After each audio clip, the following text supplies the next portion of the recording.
স্বেচ্ছাসেবক দল নেতা মুসাব্বিরকেও ভাড়াটে শুটার দিয়ে হত্যা, নেপথ্যে চাঁদাবাজি কিংবা রাজনৈতিক শত্রুতা বলছে পুলিশ।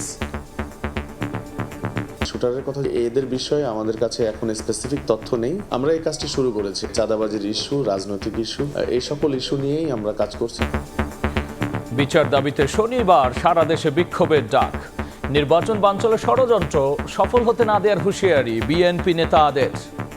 পতিত ফ্যাসিবাদী শক্তির কিছু কিছু ষড়যন্ত্র এখনো তারা চালু রেখেছে যাতে নির্বাচনকে বাধাগ্রস্ত করতে পারে, কিন্তু তাদের সেই প্রচেষ্টা কখনো সফল হবে না। কোনো রক্তপাত সেই লড়াইকে তার চূড়ান্ত লক্ষ্যে পৌঁছাতে ক্ষেত্রে কোনো প্রতিবন্ধকতা তৈরি করতে পারবে না।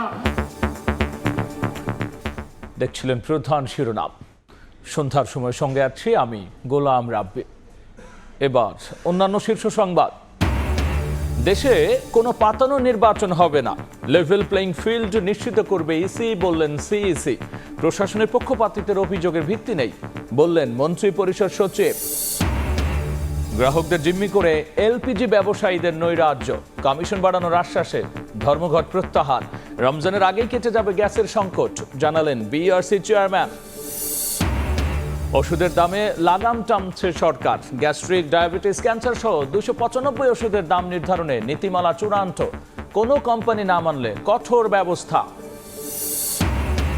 যুক্তরাষ্ট্রের ভিসা বন্ড আরোপ দুঃখজনক হলেও অস্বাভাবিক নয়, তালিকা থেকে বের হতে চেষ্টা চালাবে বাংলাদেশ। অবৈধ অভিবাসনের দায় আগের সরকারকে দিলেন পররাষ্ট্র উপদেষ্টা। এবং বোমা বিস্ফোরণে বিধ্বস্ত ঘর, শরীয়তপুরে 700 মিটার দূর থেকে হাত বিচ্ছিন্ন যুবকের মরদেহ উদ্ধার। চিকিৎসাধীন আরও একজনের মৃত্যু, রহস্য উদ্ঘাটনে তদন্তে পুলিশ।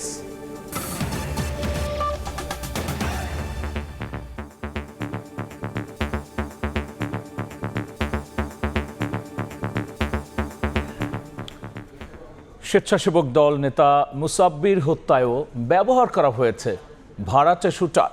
সিসিটিভির ফুটেজ বিশ্লেষণ করে এই তথ্য জানিয়েছেন তদন্তকারী কর্মকর্তা। হত্যা নেপথ্যে চাঁদাবাজি কিংবা রাজনৈতিক শত্রুতা আছে কিনা এটিও খতিয়ে দেখছে পুলিশ। সিসিটিভির ফুটেজ দেখে শুটারের পরিচয় শনাক্তের চেষ্টাও চলছে। হত্যার বিচার দাবিতে শনিবার সারা দেশে বিক্ষোভের ডাক দিয়েছে স্বেচ্ছাসেবক দল।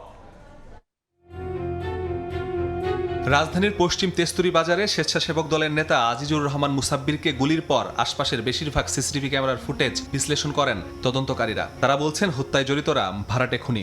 ঘটনার আগে পরে রেকি করে ঠিক করা হয় টার্গেট। কিলিং মিশন বাস্তবায়ন শেষে রাস্তা পার হয়ে কারওয়ান বাজার পালিয়ে যায় খুনিরা। শুটারের কথা, এদের বিষয়ে আমাদের কাছে এখন স্পেসিফিক তথ্য নেই। আমরা এই কাজটি শুরু করেছি। আমাদের থানার টিম, ডিবির টিম, র্যাবের টিম সবাই আমরা চেষ্টা করতেছি যার ফেসটা দেখা যাচ্ছে তার পরিচয়টা খুঁজে বের করার।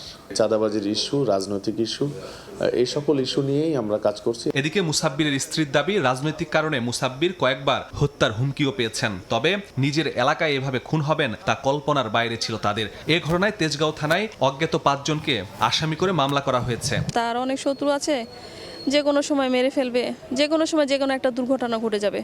মানে যাই হবে, মানে বাহিরে রাস্তায় হবে। বিচারের বদলে বিচার, গুলির বদলে গুলি।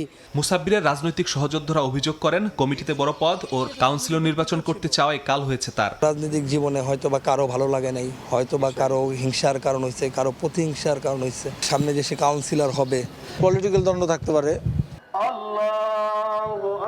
এদিকে দুপুরে বিএনপির কেন্দ্রীয় কার্যালয়ে নয়াপল্টনে মুসাব্বিরের নামাজে জানাজা অনুষ্ঠিত হয়। এর আগে হত্যায় জড়িতদের 24 ঘন্টার মধ্যে গ্রেফতারের আলটিমেটাম দেয় স্বেচ্ছাসেবক দল। ঘোষণা করা হয় বিক্ষোভ কর্মসূচি। এ সময় বিএনপি নেতারা বলেন, আরো প্রাণ দিতে হলেও নির্বাচন বানচালের ষড়যন্ত্র সফল হতে দেয়া হবে না। স্বেচ্ছাসেবক দল ঢাকা মহানগর উত্তরের পক্ষ থেকে আমরা কঠোর থেকে কঠোরতম আন্দোলনে যাব। নির্বাচনের জন্য অপেক্ষমান রয়েছি। ঠিক সেই সময় একটি ষড়যন্ত্রকারী মহল তারা নির্বাচনকে বানচাল করার জন্য এই ধরনের হত্যাকাণ্ডের সাথে তারা জড়িত হচ্ছে। বাংলাদেশের মাটিতে আমরা নির্ধারিত সময়ে জনগণের সরকার, জনগণের ভোটের মাধ্যমে আমরা নির্বাচিত করব। দুর্ধর্ষ হত্যার একদিন পেরিয়ে গেলেও থমথমে পশ্চিম তেস্তুরি বাজার এলাকা। দলে বড় পদ, কাউন্সিলর নির্বাচন, এলাকার জনপ্রিয়তা, এই 3 কারণেই মুসাব্বিরকে হত্যা করা হয়ে থাকতে পারে বলে এখন পর্যন্ত ধারণা করা হচ্ছে। তবে আসল রহস্য উদ্ঘাটন হবে তখনই যখন গ্রেফতার হবে সিসিটিভিতে দেখা যাওয়া সেই শুটার। মাসুদুর রহমান, সময় সংবাদ, ঢাকা। নির্বাচন সামনে রেখে পতিত ফ্যাসিবাদী শক্তি ষড়যন্ত্র চালালেও তা সফল হবে না বলে সাফ জানিয়েছেন বিএনপির স্থায়ী কমিটির সদস্য সালাউদ্দিন আহমদ। দলটির আরেক নেতা আমির খসরু মাহমুদ চৌধুরী বলেছেন, কিছু দল এরশাদ শেখ হাসিনার সঙ্গে নির্বাচন করলেও আপোষ করেনি বিএনপি। নির্বাচনকে সামনে রেখে দেশের আইন শৃঙ্খলা পরিস্থিতির অবনতি ঘটাতে পতিত ফ্যাসিবাদী শক্তি ষড়যন্ত্রে লিপ্ত বলে অভিযোগ করেছেন বিএনপি নেতারা। বৃহস্পতিবার দুপুরে গুলশানে বিএনপি চেয়ারপারসনের কার্যালয়ের সামনে সাংবাদিকদের সঙ্গে কথা বলেন দলের স্থায়ী কমিটির সদস্য সালাউদ্দিন আহমদ। বলেন, বিচ্ছিন্ন কিছু ঘটনায় নির্বাচনে কোনো প্রভাব পড়বে না। পতিত ফ্যাসিবাদী শক্তির কিছু কিছু ষড়যন্ত্র এখনো তারা চালু রেখেছে, যাতে নির্বাচনকে বাধাগ্রস্ত করতে পারে, কণ্ঠকাঠিন্য করতে পারে, গণতন্ত্রের উত্তরণের পথটাকে সহজতর না করতে পারে, কিন্তু তাদের সেই প্রচেষ্টা কখনো সফল হবে না। এদিকে দেশে ফেরার পর প্রথমবারের মতো উত্তরাঞ্চল সফরে যাচ্ছেন বিএনপির ভারপ্রাপ্ত চেয়ারম্যান তারেক রহমান। তার এই সফরে নির্বাচনী আচরণ বিধি লঙ্ঘন হবে না বলে জানান বিএনপির এ নেতা। শহীদদের প্রতি বিনম্র শ্রদ্ধা নিবেদন করা এবং তাদের কবরে জিয়ারত করা, এটা জাতির প্রত্যাশা। গণঅভ্যুত্থানের শহীদদের আমরা ধারণ করি, তার জন্যই তার যাওয়া। এখানে নির্বাচন আচরণ বিধির কোনো বিষয় নেই। এদিন বিকেলে চট্টগ্রামে বেগম খালেদা জিয়ার রুহের মাগফিরাত কামনায় দোয়া ও মিলাদ মাহফিলে বিএনপি স্থায়ী কমিটির সদস্য আমির খসরু মাহমুদ বলেন, কিছু দল এরশাদ শেখ হাসিনার সঙ্গে নির্বাচন করলেও আপোষ করেনি বিএনপি। ক্ষমতা বলতে কিছু নাই, এটা হচ্ছে দায়িত্ব। রাষ্ট্র চালানো হচ্ছে দায়িত্ব, এটা ক্ষমতা না। এটা ভুলে যেতে হবে ক্ষমতার রাজনীতিতে। বেগম খালেদা জিয়ার গণতন্ত্রের মশাল দিয়ে তারেক রহমান আগামীর বাংলাদেশ গড়বেন বলে আশাবাদী বিএনপির নেতারা। রায়দুল ইসলাম শুভ, সময় সংবাদ, ঢাকা।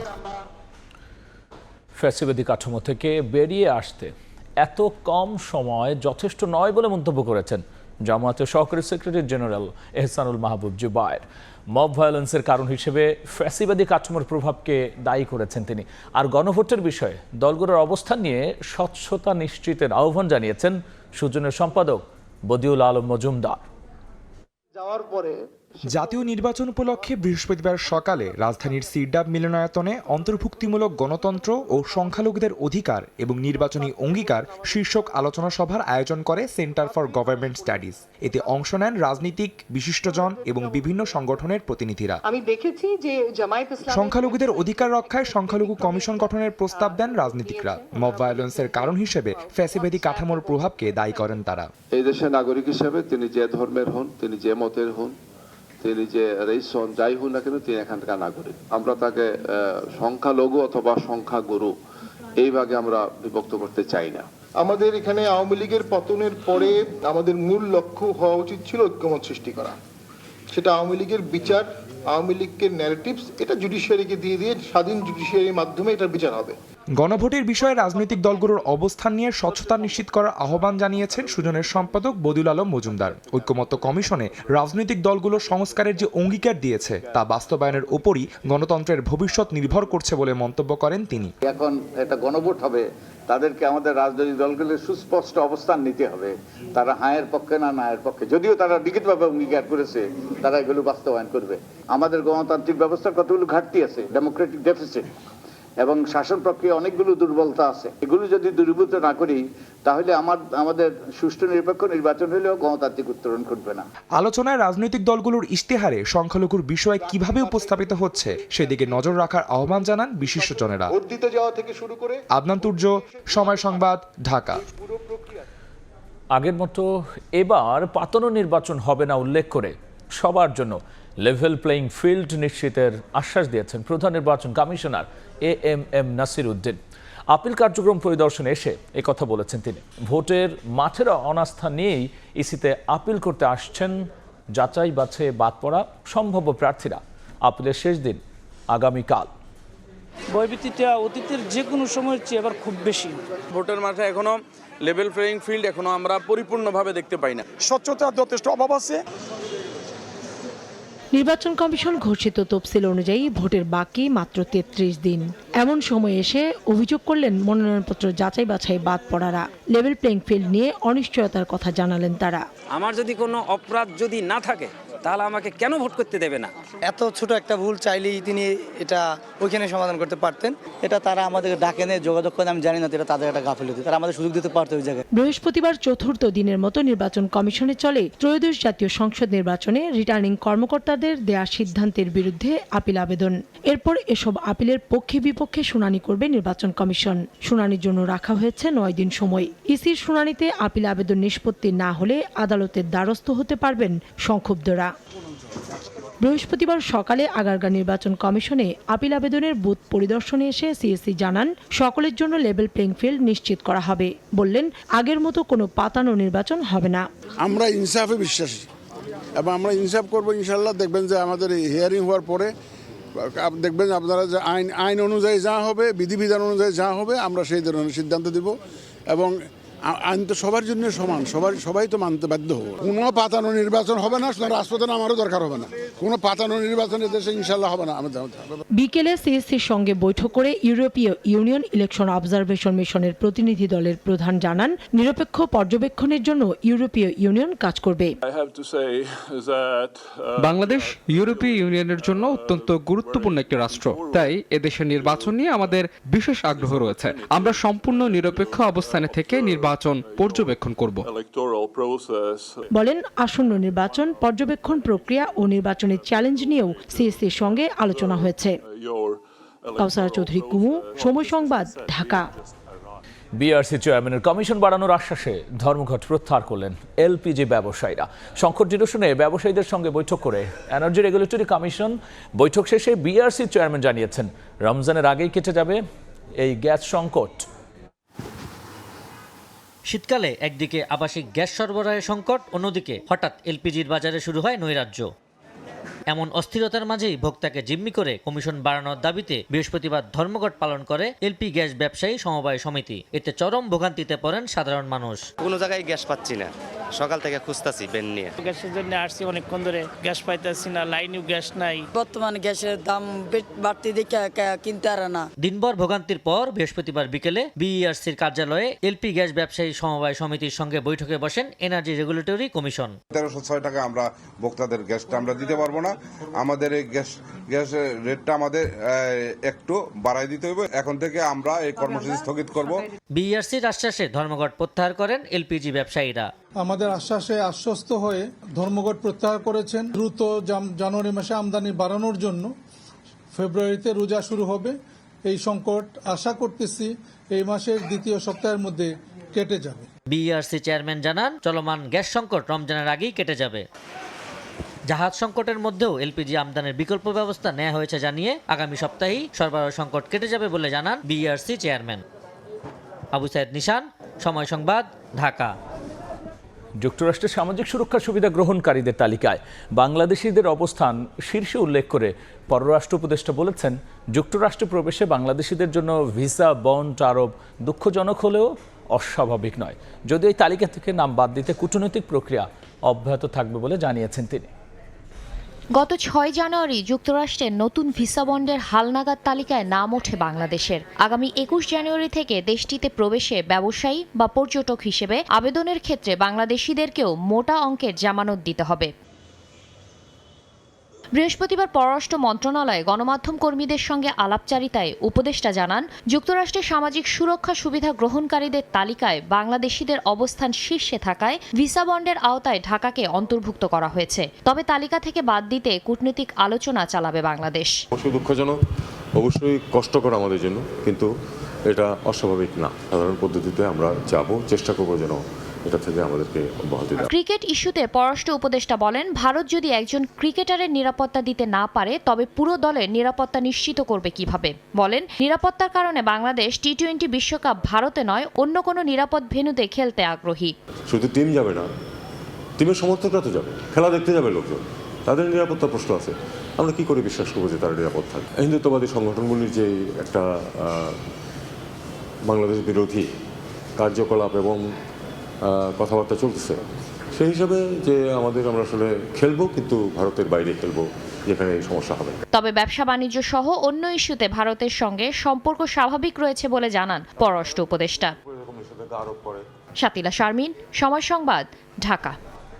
রাশিয়া থেকে তেল কেনার জেরে ভারতের বিরুদ্ধে কঠোর ব্যবস্থার হুঁশিয়ারি যুক্তরাষ্ট্রের। 500% পর্যন্ত শুল্ক আরোপের সুযোগ রেখে একটি বিলে সম্মতি দিয়েছেন মার্কিন প্রেসিডেন্ট ডোনাল্ড ট্রাম্প। বিলটি কার্যকর হলে ভারত, চীন ও ব্রাজিলের মতো দেশগুলো যুক্তরাষ্ট্রের রপ্তানি মারাত্মকভাবে ক্ষতিগ্রস্ত হতে পারে। দেখছেন সন্ধ্যার সময়।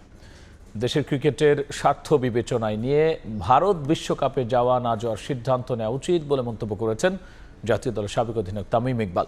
যে কোনো পরিস্থিতিতে ক্রিকেটের যেন ক্ষতি না হয় সেদিকেও মনোযোগ রাখার আহ্বান সাবেক ক্যাপ্টেনের। পাবলিক ওপিনিয়ন অনেক রকমের থাকে। আমরা যখন খেলতে যাই তখন অনেক ধরনের দর্শক ইমোশনসে অনেক কিছু বলেন, বাট সব কিছু যদি আমরা ওইভাবে করে চিন্তা করি তাহলে আপনি এত বড় অর্গানাইজেশন চালাতে পারবেন না। বিকজ আপনার আজকের ডিসিশন কিন্তু আগামী 10 বছর পর কি এফেক্ট করবে, এগুলো সব কিছু চিন্তা করে যে জিনিসটা আমাদের বাংলাদেশের ক্রিকেটের জন্য ভালো, বাংলাদেশের প্লেয়ারদের জন্য ভালো, ওই ধরনেরই ডিসিশন নেওয়া উচিত।